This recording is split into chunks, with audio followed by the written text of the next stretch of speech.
episode The Politician kali ini akan menghadirkan sosok yang istimewa, Presiden ke-6 Republik Indonesia, Susilo Bambang Yudhoyono. Kali ini saya akan mengajak Anda berdiskusi lebih dekat di tempat yang istimewa di Museum dan Galeri SBY Ani, hanya di The Politician bersama saya, Novanaya Antaka.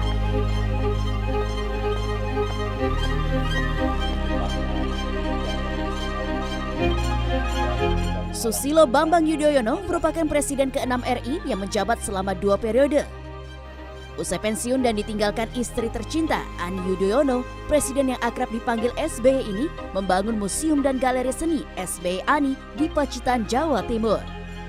Museum yang didirikan di tanah kelahirannya ini menyimpan banyak makna. Lalu, apa saja makna dan koleksi dari museum ini?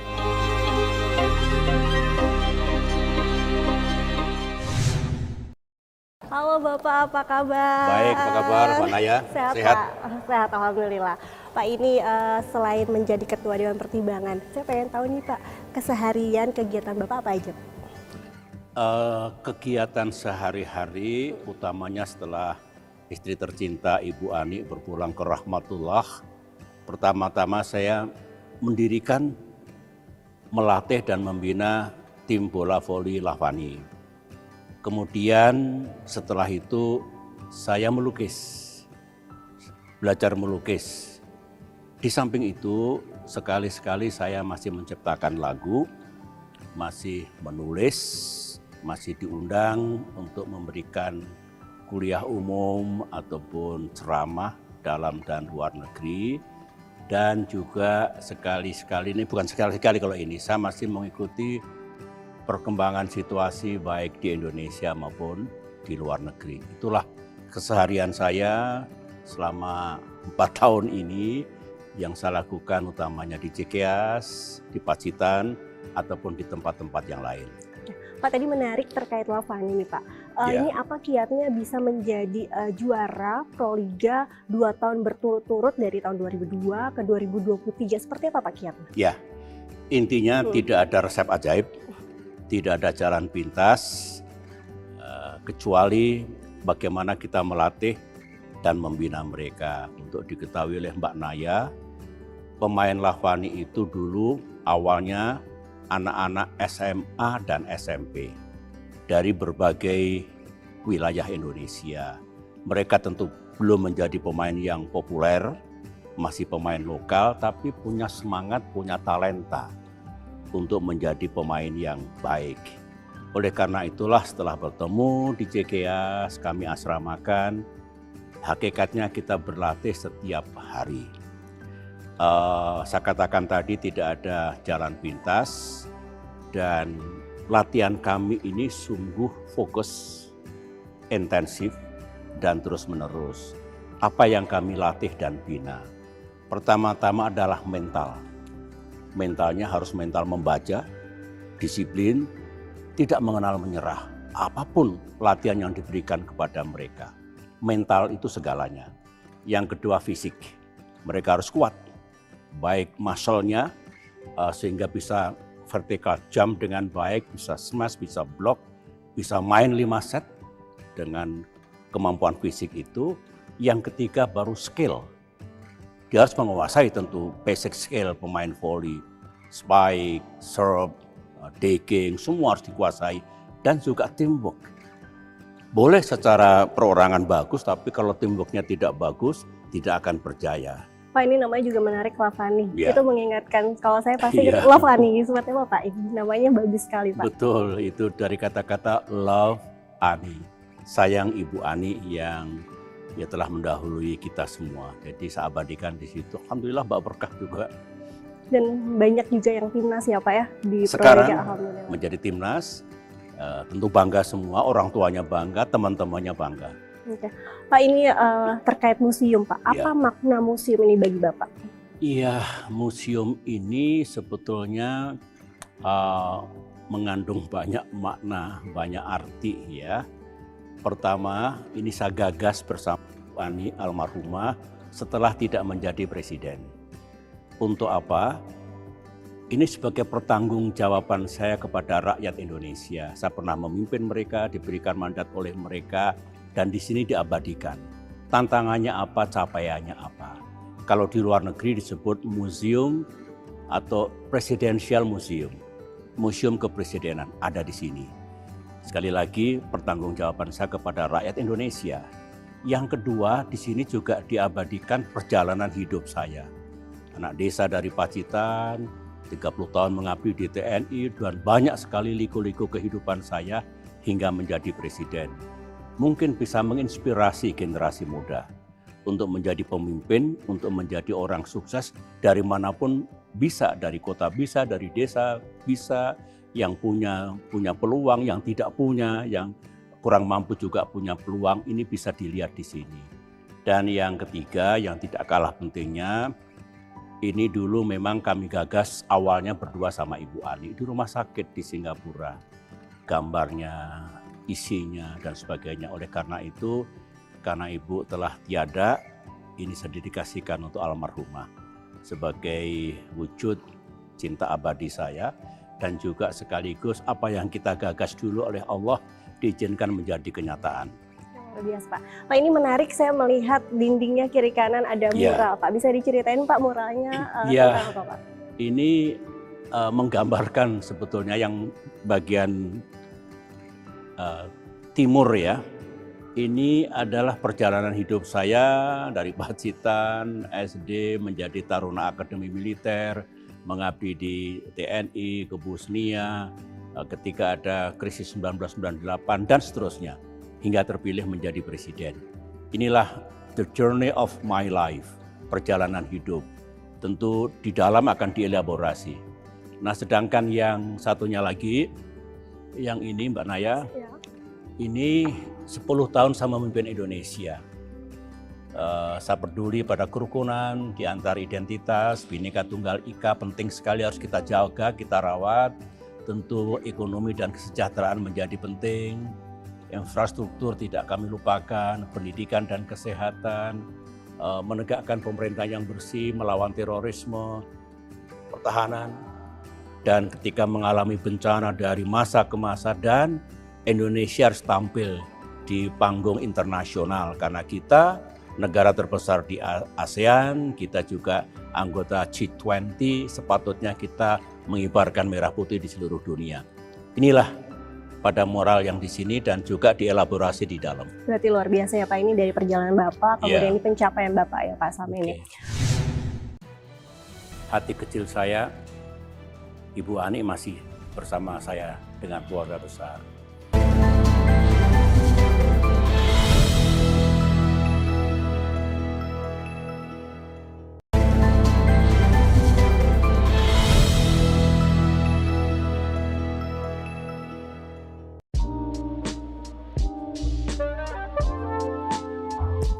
Pak, ini sebagai presiden kita semua kan tahu nih Pak, hobi Bapak di bidang seni seperti membuat lagu, kemudian melukis, membuat puisi nih Pak. Nah, terkait menciptakan lagu, kira-kira saya penasaran nih Pak, inspirasinya tuh dari mana Pak karya-karya Bapak? Iya, Mbak Naya tahu bahwa saya ini juga mencintai seni musik ya. Saya SMP kelas 3, SMA sudah main band di Pacitan ini. Terus panjang waktu. Nah, kemudian pada saat menjadi presiden, tiba-tiba tergerak saya untuk menciptakan lagu. Selama 10 tahun memimpin Indonesia, sekitar 25 lagu. Jadi sebetulnya tidak akan menyita waktu saya karena setahun hanya 3 lagu gitu ya. Dan yang menginspirasi apa sebetulnya ya kehidupan manusia, kehidupan masyarakat Indonesia, tentang kasih sayang, tentang kerukunan, tentang semangat hidup. Juga bagaimana saya mengajak rakyat Indonesia melalui lagu, supaya nggak ada hambatan politik apapun, kita ini bersatu dan maju. Kalau dilihat lirik lagu saya seperti itu, ya, tentang love, tentang unity, tentang harmoni, dan sebagainya. Dari sekian banyak lagu yang saya ciptakan, semuanya, hampir semuanya, baik lirik maupun nadanya dari saya, kecuali 2 lagu. Lagu pertama adalah namanya Mengarungi Keberkahan Tuhan. Itu saya ciptakan bersama antara saya dengan Ebit G. Ade. Nah, lagu yang kedua adalah yang justru belakangan, Aku Kehilangan. Itu ternyata permintaan almarhumah waktu dirawat. Saya baru membaca di hari belakangan, 4 hari setelah ibu berpulang. Akhirnya saya belum kuat menciptakan nadanya, saya bikin liriknya. Saya mengundang Anji, alhamdulillah Anji berkenan untuk menciptakan nadanya dan dibawakan. Itu lagu yang juga tentu mengharukan bagi saya.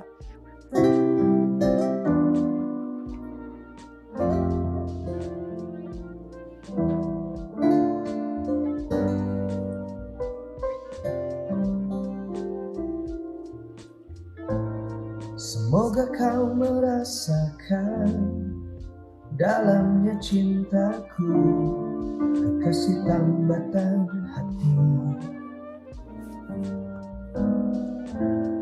Selalu aku rasakan tulusnya cintamu, kekasih belahan jiwa. Meski aku merasa takut kehilangan peluk hangatmu, Kini berakhir. Tak lagi rasa hangatnya pelukan, tak lagi rasa manisnya kecupan. Aku kehilangan. Ini Lagu dalam ya, Pak? ya dalam, that is my heart, hati saya, dan alhamdulillah Anji membawakan dengan penuh penjiwaan juga. Nah, satu lagu lagi adalah Cahaya Dalam Kegelapan tadi. Ini Tohpati yang mengubah nadanya, lirik dan nadanya dari saya, yang menyanyikan sahabat-sahabat penyanyi kita. Ini ya. Ya.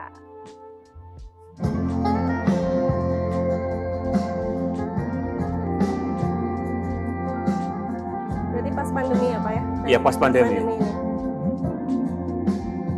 Videonya ada juga videonya.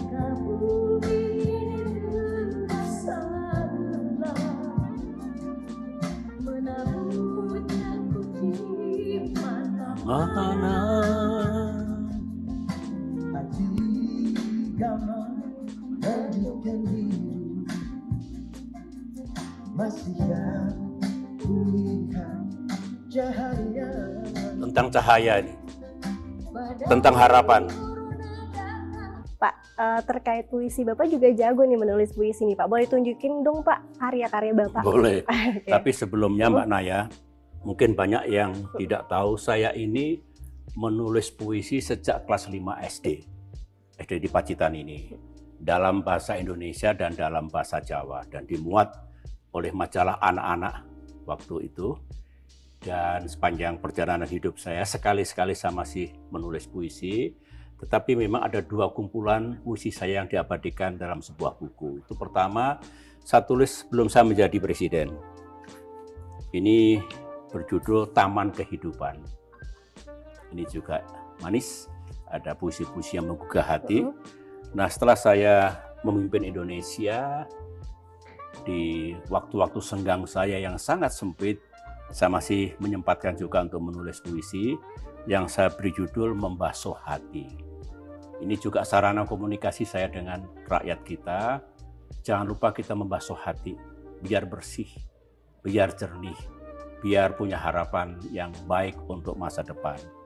Nah, untuk kepentingan practicality, saya jadikan 2 kumpulan buku itu menjadi 1 buku dengan penambahan beberapa puisi. Inilah yang kemudian menjadi Membasuh Hati di Taman Kehidupan. Ini cerita tentang puisi.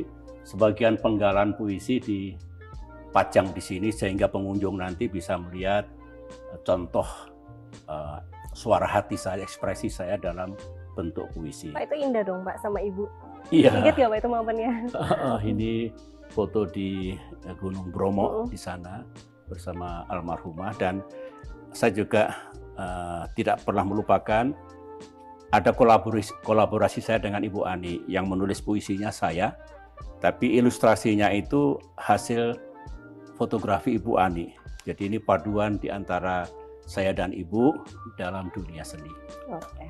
Pak, ini terkait almarhumah Ibu Ani juga dikenal hobinya fotografi nih Pak. Ya.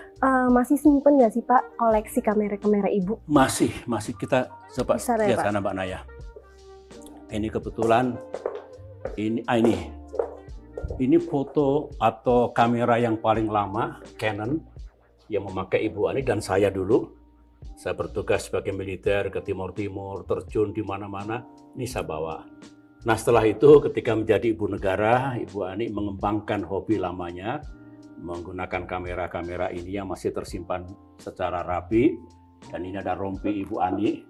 Ini kan ada fotonya, rompinya merah, yang sana yang grey atau abu-abu itu. Dan ini tentu dengan rasa haru dan rasa sayang yang mendalam saya abadikan di sini. Insya Allah di dunianya Ibu Ani juga tersenyum karena baik kamera maupun perlengkapan fotografinya masih kami simpan dengan baik, dan bahkan karyanya juga kami pajang, kami gelar di Galeri Seni Ani Yudhoyono di tempat ini. Ya mudah-mudahan ini wujud kebersamaan kami, meskipun sekarang istilah saya satu jiwa dua dunia. Karena istri atau suami itu kan belahan jiwa, soulmate. Sekarang bersatu dalam jiwa tapi tempatnya berbeda. Oke, luar biasa Pak. Pak, ini menarik, masih banyak tempat-tempat istimewa di sini. Kayak Baik. ajak saya jalan-jalan lagi ya Pak ya. Boleh, Kita lanjut boleh. ya Pak ya. Boleh. Siap.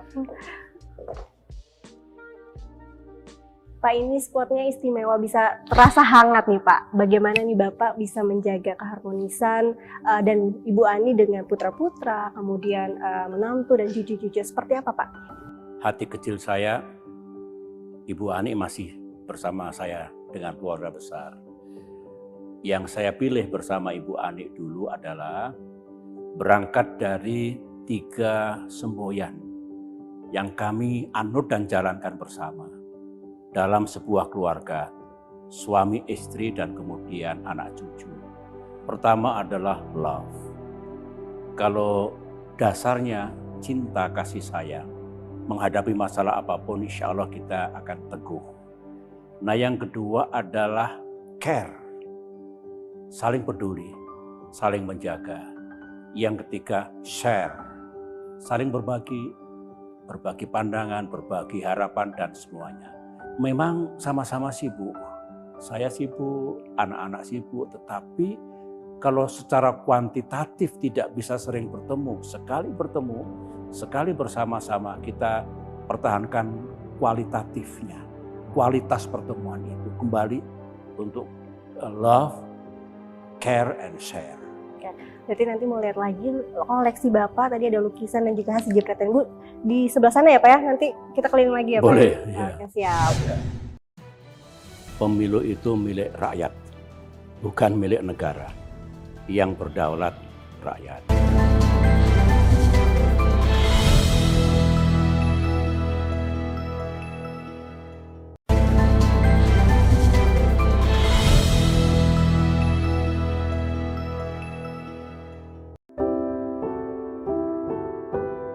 Pak, ini terkait hobi Bapak yang lagi ngehits ya Pak, melukis nih Pak. Katanya ada hasil lukisan dari hasil fotografi Ibu yang mana nih Pak? Ada beberapa yang kita pasang di sini 2. Ini yang Raja Rimba istilahnya, singa. Ini Ibu Ani ambil di Taman Safari di atas ya, di Sarwa, saya abadikan.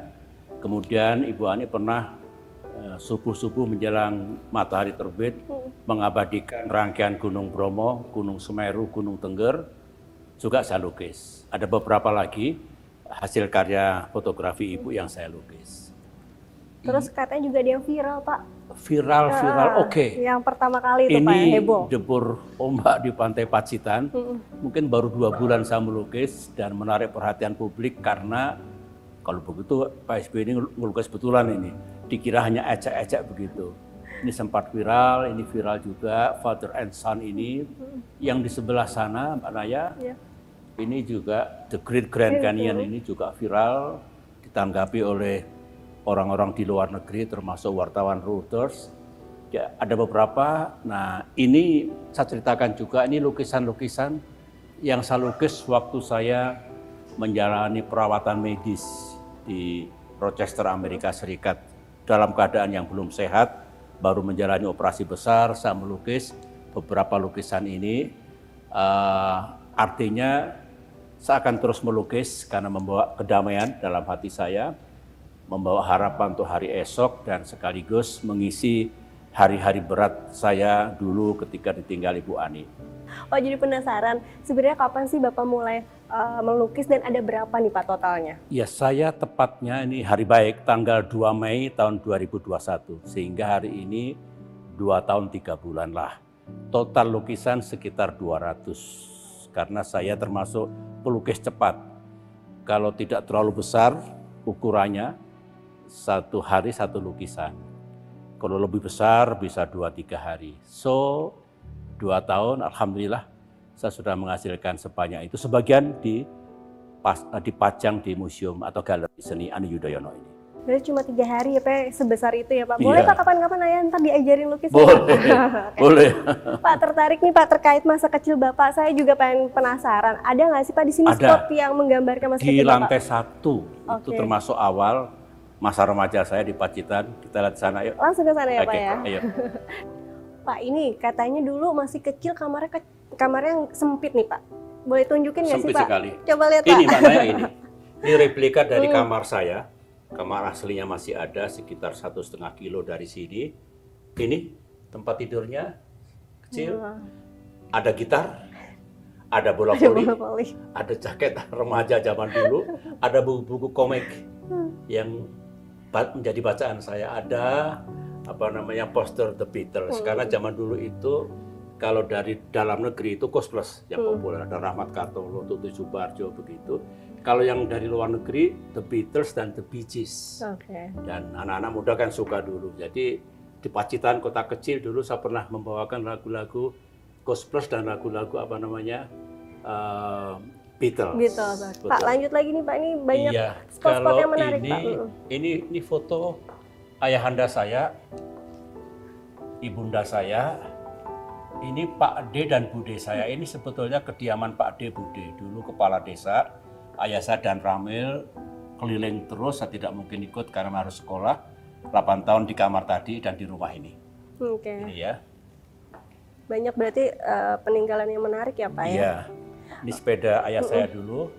Nah, ini Pak. Bapak juga ternyata nih anak band loh. Saya mulai main band SMP kelas 3. Mm.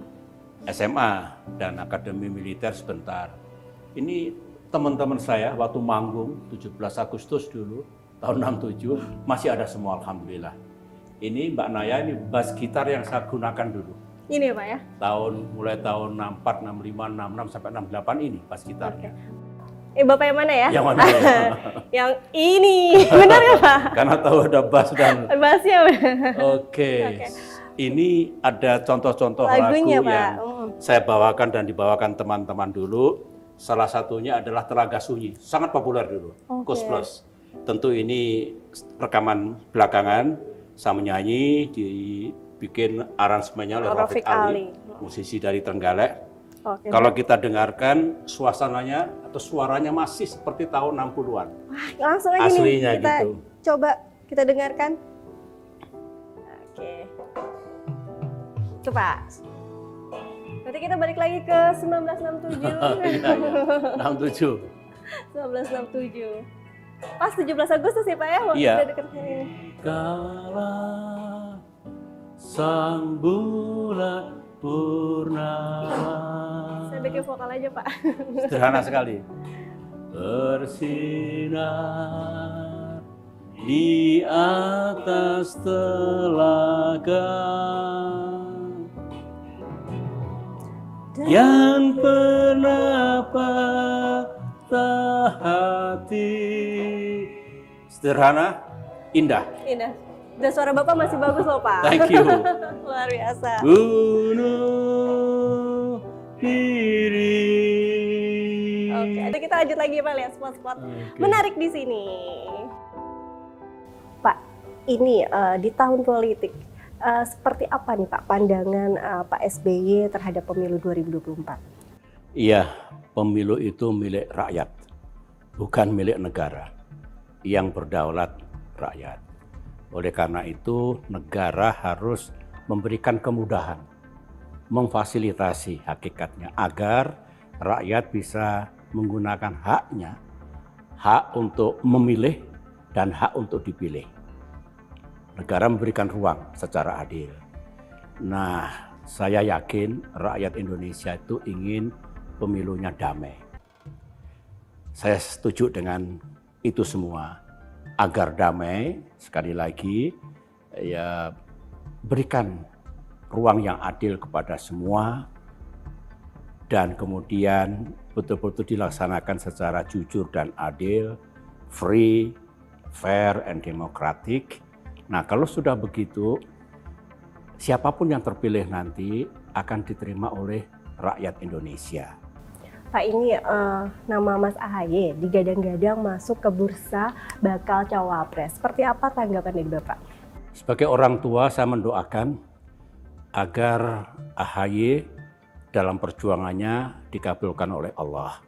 Kita tidak tahu seperti apa nanti, tapi pengamatan saya sebagai senior sebetulnya, bukannya sebagai orang tua, AHY punya pengetahuan tentang masalah dan tantangan di Indonesia sekarang ini dan ke depan.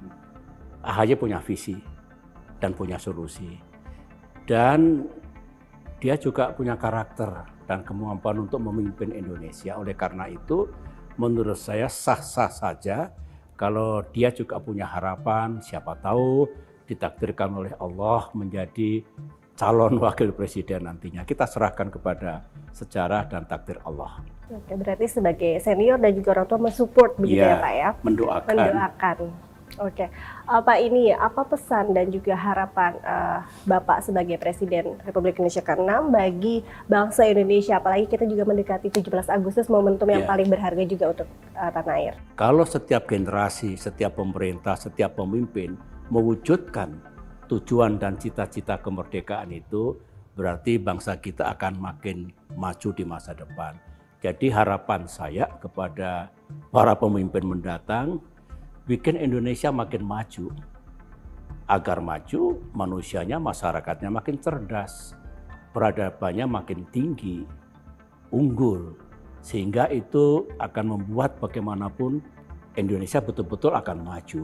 Ekonomi tumbuh dengan baik, secara adil, tanpa merusak lingkungan, masyarakat makin sejahtera, hukum dan keadilan tegak, termasuk keadilan sosial, dan juga jangan lupa berikan ruang kepada rakyat untuk berekspresi.